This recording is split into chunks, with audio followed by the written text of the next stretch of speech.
Just yesterday, I was like just dreaming and manifesting about being up in the woods, like in a quiet, peaceful, vibey, and like clean cabin with a fireplace and, making coffee on the French press. No, I actually wasn't thinking about the French press at all. That was the Desolation Hotel's idea, and they have like their local coffee brand. This coffee was really, really good. If you've never made French press, basically what you do is you boil the water, you put the grounds into the canister, and then what you do is you just pour the hot water about 2 inches first, let that sit for a few minutes, and then you can add the rest of your water, and then you just push down on the French press really, really slowly after letting the coffee kind of dissolve for like at least 5 minutes. You're almost like brewing it like tea, but you don't want to let it sit too long to where the coffee gets cold. Being inside in a warm, cozy cabin, sitting by the fire and just like seeing the snow out the window,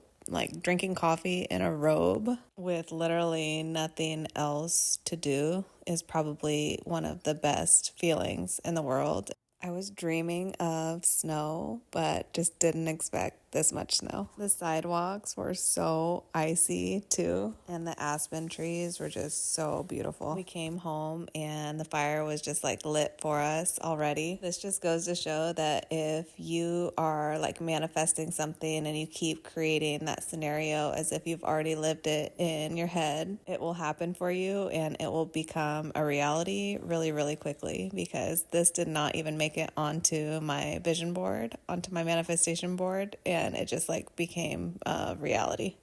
Too, when you're like really in sync with someone, when you're just like thinking about something that you haven't really mentioned to them, and then all of a sudden they just like bring it up. I had been like dreaming of staying in a cabin somewhere close to Lake Tahoe in the forest, in the mountains, and my husband just like happened to bring it up. He's like, "What if we go to Lake Tahoe for your birthday?" And I'm like, that was just such a confirmation for me. And so we started looking into cabins and everything just kind of fell into place. I absolutely love being out in nature, and staying in a cabin like this that is just like so luxurious made it even that much better. Originally, I had wanted like a cabin that was right on the water, and we had looked into properties like that. I didn't know that surrounding the lake of Tahoe, there are tons and tons and tons of short-term vacation rentals, but there's way less snow in Tahoe. So if you want like the snow falling and like real heavy, I know Tahoe does get snow, but Hope Valley gets like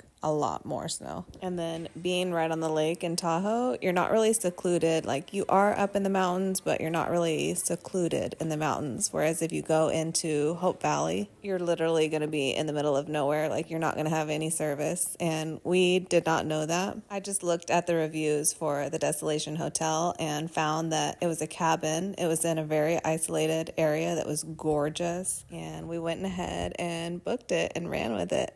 I loved our experience, and I'm so happy that we got out of there safely and home, because it was snowing so hard, and luckily we have a truck with 4-wheel drive, so we were okay. But if you go up in this area in the winter, definitely bring chains and be prepared, because the snow is going to come.